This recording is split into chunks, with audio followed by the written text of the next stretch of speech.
Mysteries of History Revealed. Dinosaurs to Extraterrestrials by Jeremy Auldaney. Copyright by Jeremy Auldaney, 2014, all rights reserved. And this is number 3. Starting at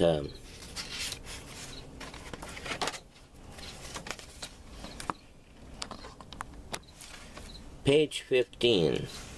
What killed the dinosaurs and other petrified animals?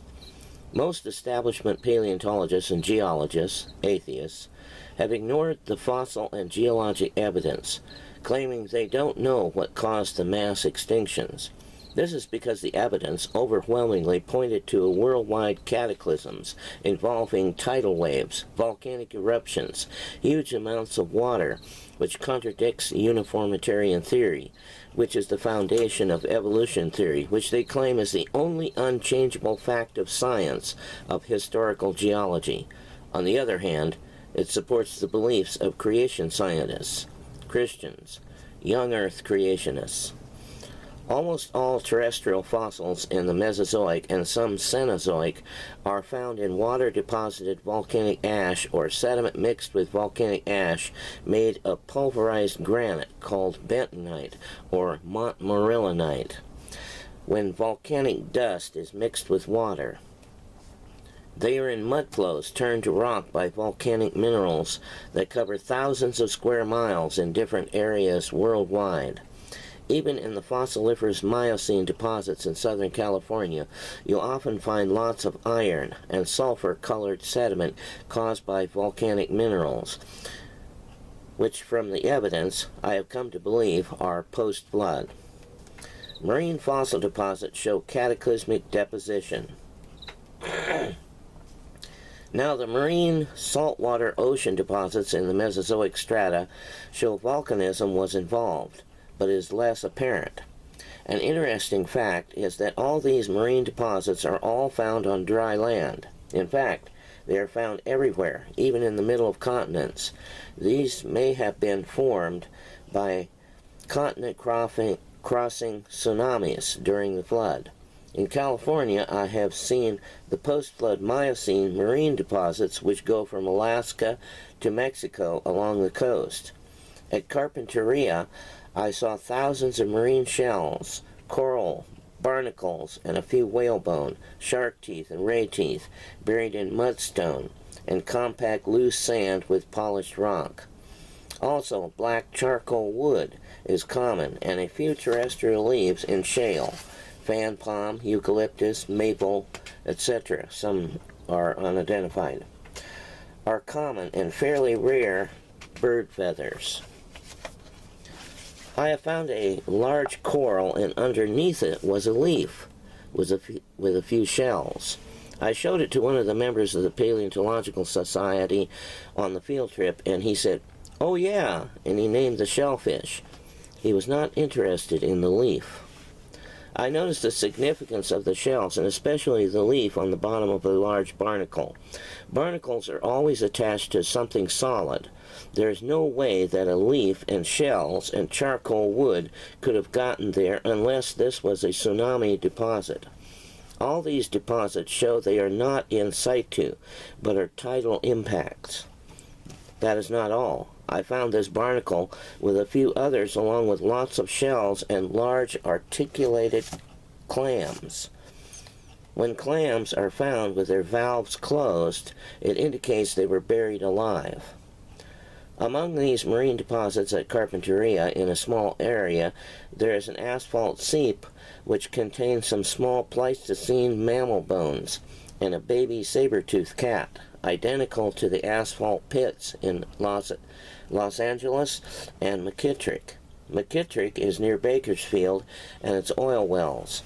In a nearby area to McKittrick, there are also lots of Miocene marine shells and shark teeth and mammal bones in sand. These are marine mammal bones. In fact, I discovered a dry Pleistocene lake bed right next to the McKittrick asphalt seeps, where they were articulated fossil clams. It is an interesting fact that all fossil sites throughout the geologic column, marine and terrestrial, and throughout the world, that there are always articulated clams present with their valves together. Normally, when they die, their valves come apart. Now, the dinosaur deposits are in freshwater deposits. At other Miocene shale, mudstone, and diatomite sites all over Orange County and part of Los Angeles, Bakersfield, Santa Barbara, and part of Riverside in Corona, and in the Mojave Desert at the dry Pleistocene Lake Mannix, and in Ventura, you find thick layers of fossil shells, charcoal wood, fossil terrestrial leaves, seaweed, bird feathers, shark teeth, quadrillions of fish scales, and billions of complete marine fish skeletons, whale bones, whale skeletons occasionally, petrified wood, and a thin layer on top the bones and skeletons of almost all the Pleistocene land animals found in the asphalt seeps in Los Angeles. Among these Pleistocene and Miocene deposits, you find terrestrial wood and leaves of many kinds of tropical tree leaves, which evolutionists claim indicate is a shallow, near-shore deposit. However, you also find in Los Angeles and Orange County, up into Corona and Riverside, Delectopecten, which is a deep-water marine shellfish. And you also find deep-water marine lampfish at all these sites, including Lompoc, and also including in Anaheim Hills. And you find millions of herringfish skeletons, sometimes complete with a covering of scales. However, most are just skeletons, and you find some skeletons with the scales blown away in all directions. All these Miocene, Pliocene, Pleistocene deposits are all post-flood. In Wyoming, post-flood Eocene herring are found in shale in the same area above the Noah's Flood deposit of Jurassic dinosaur bones. And when I was passing through the Black Hills of South Dakota, I stopped in a town and pulled into a small miniature golf park where they were using a small tractor to move dirt and rock. This was a perfect place to find fossils being uncovered. As usual, I looked around at the broken-up rock for fossils and found a three-dimensional petrified fish with scales intact, like those found in the Cretaceous Santana Formation in Brazil. It is interesting that some fossil fish are found swallowing a smaller fish. These Mesozoic sites are flood deposits. The deposition of the Mesozoic Cretaceous strata in this area was a great seaway where the ocean formed a river crossing the continent, covering most of South Dakota with moving marine water. This seaway buried abundant invertebrates, marine reptiles, aquatic birds, dinosaurs, and small mammals and birds in inland areas. These oceanic incursions are common in the Mesozoic strata, which contains dinosaurs from early to late. Evolutionists claim that these were areas where animals lived for millions of years on the shores of these inland seas, but the evidence indicates otherwise. There were massive volcanic eruptions, and all these animals were buried alive, or there would be no fossils. Here are some facts from John Whitmore, who earned his doctorate in biology with a paleontological emphasis, or paleontology emphasis, from Loma Linda University. He's now an associate professor of geology at Cedarville University. He has written numerous articles and co-authored The Great Alaskan Dinosaur Adventure. Here are quotes from his article in September 6, 2006, Answers Magazine. His reference includes Valentine, J.R., on fish remains in lacustrine sediments, American Journal of Science, 258-A, pages 344 to 349, 1960. And Britton, D.R., The Occurrence of Fish Remains in Modern Lake Systems, a Test of the Stratified Lake Model, Master's thesis, Loma Linda University, Loma Linda, California, 1988. Quote, even in tranquil lake bottoms, as fish decay, their remains are scattered. In many cases, the decay process is complete, leaving no trace of bones.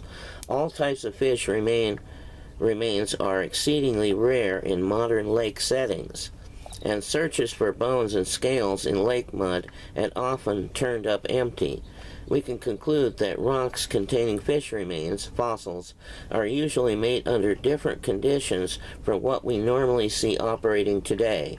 So why are there so many beautiful fossil fish specimens from the Eocene Green River Formation, which is abbreviated GRF? Question mark. Continuing, an interesting feature about many of the fish in the GRF is that they show various stages of decay which have been duplicated in laboratory experiments. Some of the fish appear to have exploded, scattering their remains on the lake bottom before they were buried. End quote. Fossil fish have been found with exploded bellies and heads. Continuing the quote. In order for fish to explode, this is a quote, continuing, in order for the fish to explode while it is on the bottom, gas must build up within the body cavity, but it must somehow be prevented from floating to the surface. To keep the fish from floating, the fish can adhere to lake bottoms by growths of bacteria, algae, diatoms, and other microorganisms.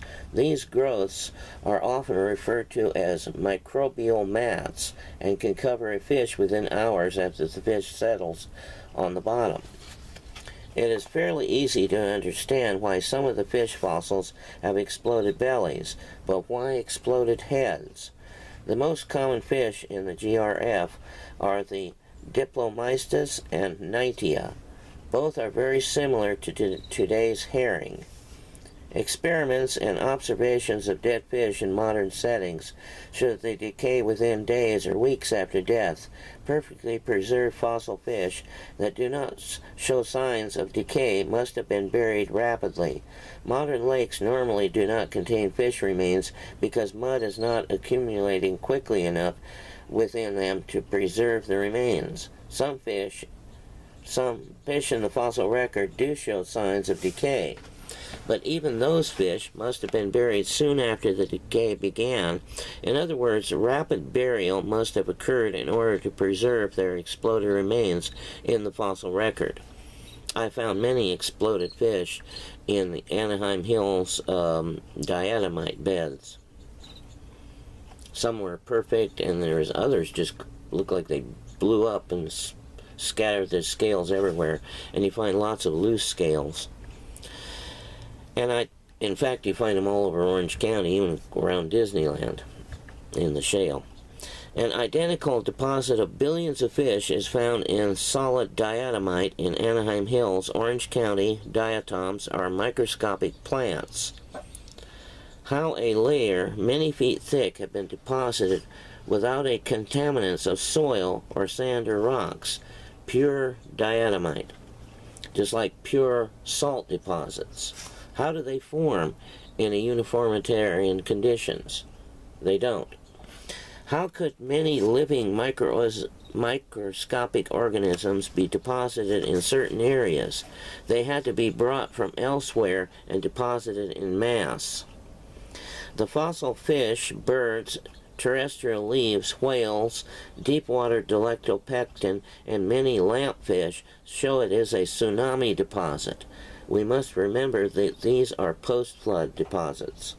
I also observed all the piles of fish bones along the Salton Sea, and these are modern, these are not fossil, that died from the chemicals concentrated in the lake. They were all disarticulated in piles of bones. Coral reefs are tsunami deposits.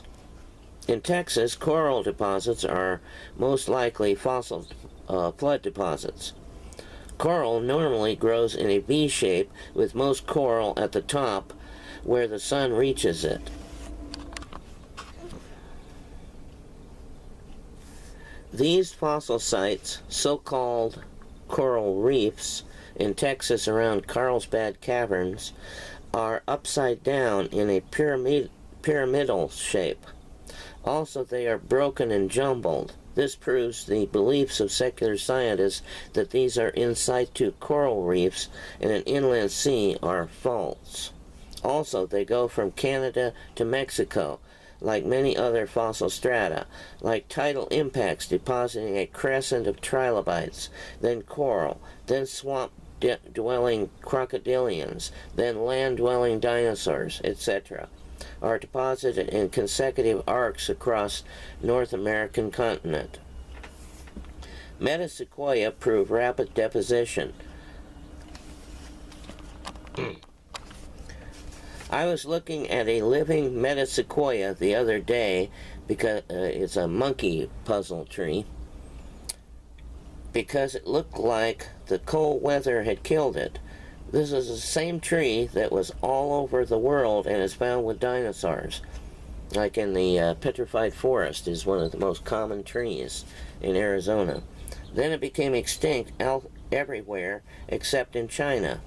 I looked at the remains of its disarticulated leaves and said, well, that's how fossil formed. That's how I often make observations. Then I took a double take. No, the fossils are all perfect, like those in a living tree. These were falling apart. I found some of these in Jurassic Shale in Utah in a road cut across from the coal mines. Same place where they find dinosaur tracks and dinosaur bones. Dinosaurs buried in soft, wet mud flows. Armored dinosaurs are top-heavy like armadillos and are often found upside down. Their skeletons are usually partially disarticulated or separate bones that show grinding wear from being moved in mud flows. Some sites show water movement by sorting by size and lay horizontally with the largest end facing the direction of the flow. Paleontologist Jack Horner, in his book Digging Up Dinosaurs, says the dinosaur bones near his duck-billed hadrosaur dinosaur egg sites have bones of thousands of individuals that are sorted by water deposition oriented to the direction of the flowing water. Notice the largest end of the bone was the direction of the water. Dinosaurs in Utah, trapped in volcanic mud. The Prehistoric Museum in Utah has exhibits that say the dinosaurs at the late Jurassic Cleveland Lloyd Quarry, central Utah, were trapped in a huge volcanic mud flows like Mount St. Helens. I have seen the site and can tell you this same volcanic mud found here at this quarry is found all the way from Canada to Mexico and in other places all over the world in the same mud flows found in the Permian, Triassic, Jurassic, and Cretaceous, wherever petrified bones and wood are found. And at this quarry, they claim that the dinosaurs got stuck in volcanic mud. I will continue this in the next section.